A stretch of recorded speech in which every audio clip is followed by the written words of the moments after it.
Hey yo, what up? It's Lemek with Selah Sports TV. What up, fans of the fucking sport? What up? So gotta drop this one. I didn't think I would have to do this one, and I mean I don't have to, right? Or do I? But yeah, didn't think I would have to do this video, but it appears that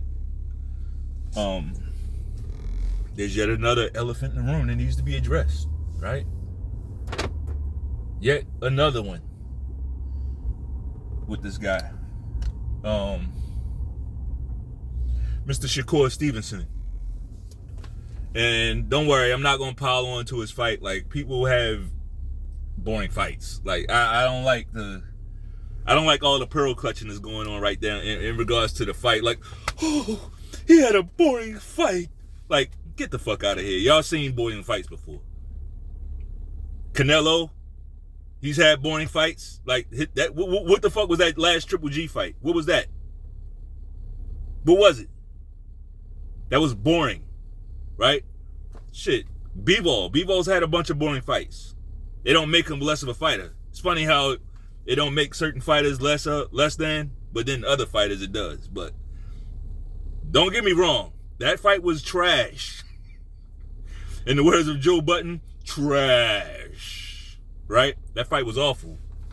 But that ain't what this video is about. That ain't what this video is about.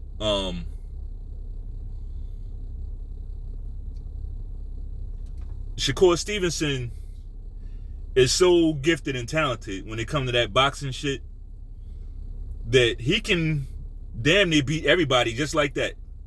Everybody in that weight class, he can pretty much beat them like in that fashion. Y'all would hate it, but I think he should stick to it because that's his path to victory. Like, don't start putting your little frail chin on the line for the fans, because that's what they really want. They want to see you start getting touched up and knocked out, and that ain't your game. Right? That's not your game, going in there like in dog fights and shit. He can beat everybody just like this. And honestly, if he stick to it, people will come to respect it. People will come to they'll come to enjoy it, right? Of course, you'll have another segment of people that will hate his guts. But that sells, bruh. That sells. I think he should stick to it. But that ain't what this video is about. This video is about Shakur Stevenson, the man. Right? I'm seeing some major league red flags. Major league red flags. Yeah.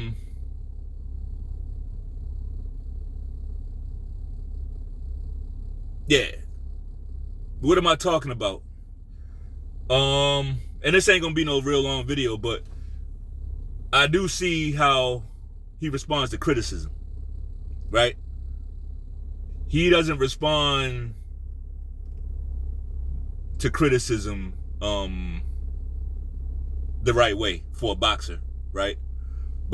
As a boxer, you gotta have tough skin. You literally gotta have tough skin as a boxer, or every little thing is gonna cut you, right? Every little comment, every little tweet is gonna cut you, and you're gonna feel the need to lash out. That ain't the way, brother. That ain't the way. And honestly, Terrence Crawford, favorite fighter, but I'm kind of disappointed in the way he has responded to some of these shit bags online, like giving them basically legitimizing their platform and shit. You know, like, you supposed to be able to let a lot of that shit roll off your back. You just won undisputed, bro. And I'm talking about Crawford right now. You just won undisputed. Like, why you give a fuck what some fatherless maggot is saying online about you, man, when you know it's not true? Like, man, fuck all of that. These cocksuckers ain't gonna give you no credit. So it's like, I feel like he kind of in a slight way set a bad example for Shakur, because now he's doing the same thing, responding to every little thing. you gotta expect when you have a fight like that, people gonna criticize you, bro. Especially for the way you was talking before the fight. Right? Again, the fight's over. It was a boring fight. It wasn't he didn't look good. He ran around the ring. He won the fight. Right? That's over. What I'm talking about is how it's the aftermath of it. How he responds to the criticism. He's not doing it in a positive way. And what I mean by positive, in a way that's gonna be good for him. Not me, not you, not nobody else, not the writers, not Floyd, Andre Ward, and Bud, not them. Him. It's not gonna be good for him. Specifically, before the fight, guys was getting on Shakur, trolling him, like roasting him, and putting up his old video when he was in the Olympics. He crying and shit, right? About losing the fight or not getting a decision that he felt like he deserved. Like some shit, just let it go. But he didn't let it go. He couldn't let it go. What did he do? He posting shit of Floyd. He dragging Floyd into it. He's showing Floyd crying at the Olympics. We're not talking about Floyd. Actually, I wasn't even talking about that. People wasn't talking about Floyd. They talking about you. And you know why they wasn't talking about Floyd? Because Floyd, yeah, he did, but he ended up showing improving through his career. Like when he was down there at those weights that you at, he was a problem. He was a problem. And it wasn't like he had huge knockout power, but he was a knockout artist. Somehow, he was a knockout artist. You know how? Because he was hitting motherfuckers with shots they couldn't see. It wasn't just like, ooh, one hitter quitter. It wasn't like that. Of course, he caught a few guys. But like, his thing was hitting you with shots and the speed, right? And the willingness that he would attack you with. Vicious.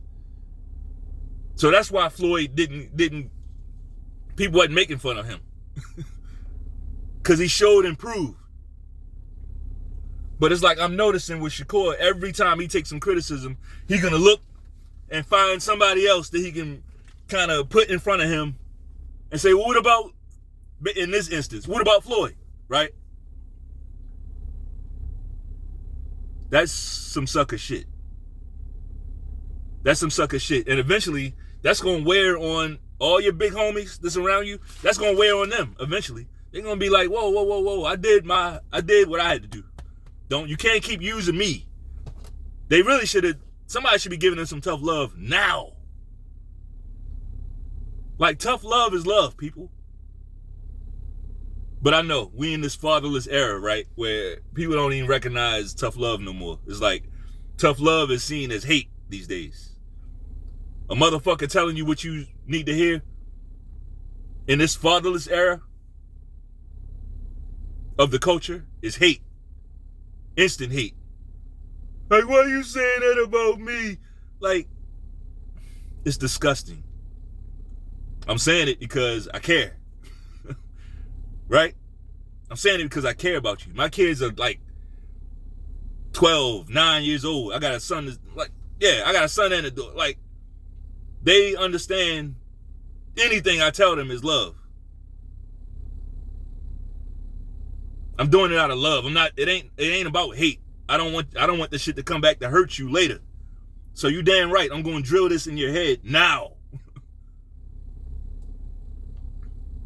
But we got grown ass people out here who can't take no criticism.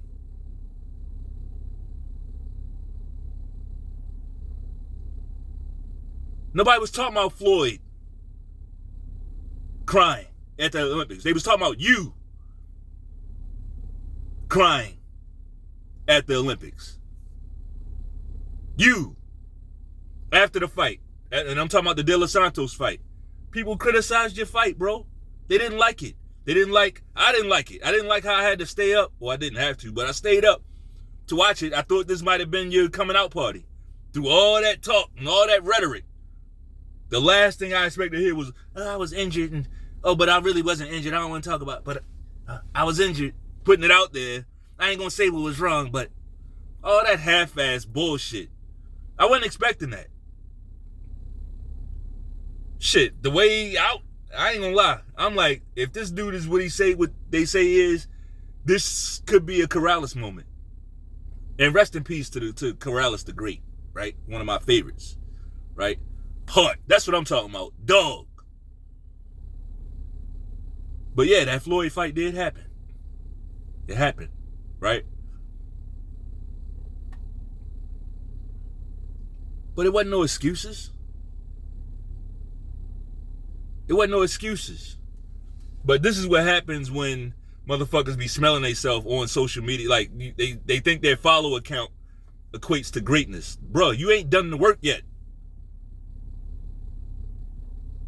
Let me take that back. You've done some great things. 3 division champion, that's outstanding. Outstanding. I can't take that away from you, and I won't. Right? 3 division champion. That's awesome. But if you want to do more, you got to do more. You got to actually do it. Every time you step in that ring, the spotlight is on you. Especially when you talk like that. When you talk like that, you got to go up there and show and prove, bro.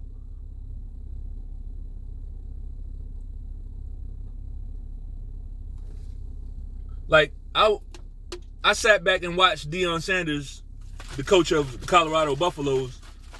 I sat back and watched the beginning of the season and how he was, his interviews and how boisterous he was, and and I supported him. I still do. But I ain't gonna pretend like I ain't gonna pretend to be no Colorado Buffaloes fan. So y'all ain't doing that shit no more. It's funny how that works. Like y'all don't even talk about that team no more. They started losing and y'all dropped them shits. Y'all dropped them. Right? But from the beginning, I'm like, look, I wish him the best. Just like Eddie George and whoever else. Right?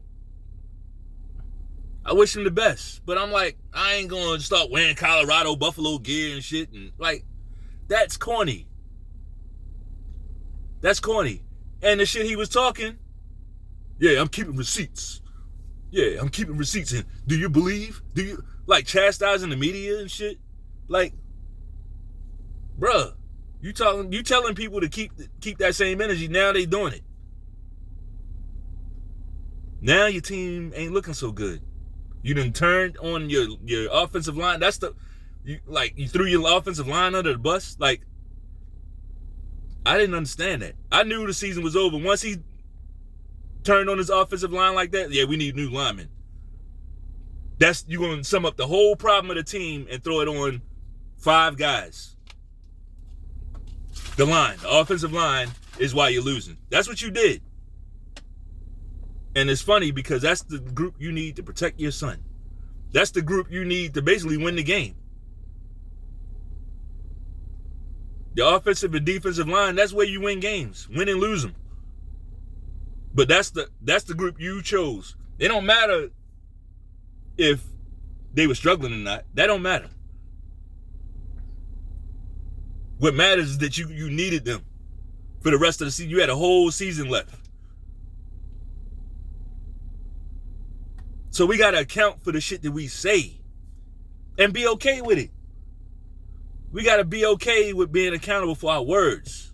Think before you fucking speak. Back to Shakur. Yeah, I'm just waiting for the fight Thursday night so I can fuck him up. Like, all right, now you said that. You getting our hopes up. So when you go out there and running around and running and like dipping off and running and like every now and then you feather dust them. You feather dust them every now and then you run again, and then you run and feather dust. Like you, and he in there throwing, like, I hear what people saying, yes, De Los Santos could have did more. Absolutely. Because he was talking big shit too. He didn't go life and death. He didn't go out on his shield like he should have. His corner should have told him, hey, straight up pressure this guy. He's not throwing his left hand. Cool. Pressure the fuck out of him. It's cool. I don't know. I don't speak that good Spanish, right? So I don't know what the fuck he was telling him. But it clearly wasn't the right shit. And if it was, he wasn't doing what they said. But he was selling out every now and then. He did. I seen him sell out. Throwing haymakers and shit, even though that's pointless. You're not going to catch Shakur Stevenson with punches like that. You're not. But you will apparently scare the shit out of him. You will scare the shit out of him, though, throwing like that. My point is, back to the point, right? You can't keep invoking the name of other fighters. I don't care. Like, you got a great group of guys, Hall of Famers around you. But they're not in that ring fighting for you. You got to do that yourself. So when people criticize your performance, don't nobody want to hear, well, Floyd had bad fights, and Muhammad Ali had bad fights. And like, bro, stand on your square sometimes. For once. Stop using other people's name and shit. That's not cool, bro. Because you ain't put in, man, what the fuck? You ain't put in nearly the work that them guys put in.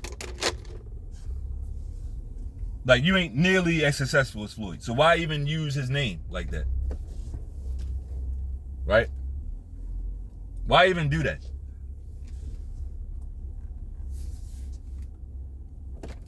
I mean, even Dre Ward, like, he finished his career undefeated. Right? And it's debatable where you rank him. That's debatable, whatever. That's fine. But what can't be denied is, like, the guy did what he was supposed to do. Personally, I think Andre Ward overachieved. Right? Which is awesome. I mean, he was very talented. Don't get me wrong. Very talented fighter. And Bud is still in the mix. But he did, I mean, up to this point, he's done everything he's supposed to do. Right? Until he retires, though, he's still in the game. Like, you can't use them guys like that. Because here's the thing. When you out there looking good, this the narcissistic shit right here. When you out there looking good and beating guys and you beat up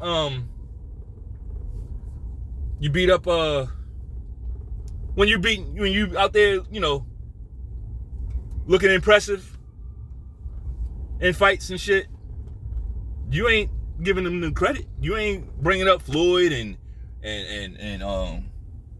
Andre Ward and Bud then, right? You ain't bringing them that. You ain't bringing up those names then. Only when you start taking criticism. Now you want to put somebody else in front of you. Don't do that, bro. That's going to start to look like whole shit. I'm just telling you. I'm just letting you know. That's going to start to look like some whole shit.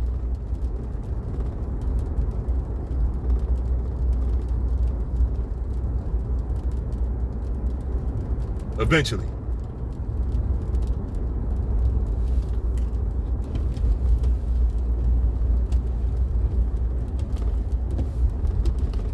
Like, nobody wants you using them like that. Keep it consistent. Keep the same energy. But we kind of see, that's who this guy, like, he's always around somebody else, right? There's always somebody shielding this guy. Be it Jay Prince or, Bud Crawford got him under his wing. Everybody, people need to start letting him fend for himself. There's still love, right? He got a family. He's a grown man. Let him fend for himself. That's what's going to help him. Because right now, he's leaning on guys like, and you're the only one in the ring fighting. Bud don't have boring fights. Right? Bud don't have boring fights. He don't. Floyd did, but he accomplished quite a bit. And we know why Floyd's fight started slowing down. And his knockout rate. We know why. It's a reason for it.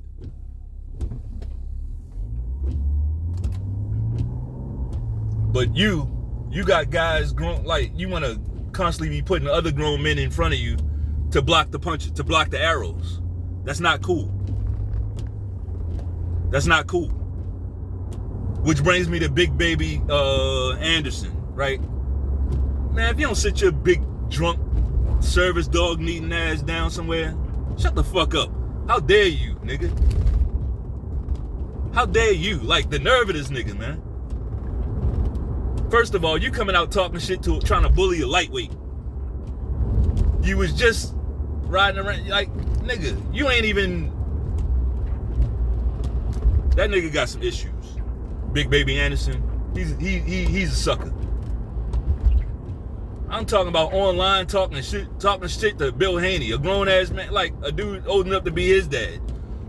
You just mad because you're a son of a bitch. Like, why would you say that? He ain't, like, the Bill Haney ain't even say nothing crazy to him. Like, I'm sick of these new niggas, man. They some suckers, man.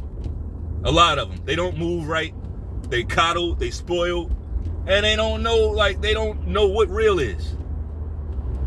They get on social media and start talking crazy. Nigga, you need a service dog. Like, you talking shit to somebody. But you need a dog to feel comfortable.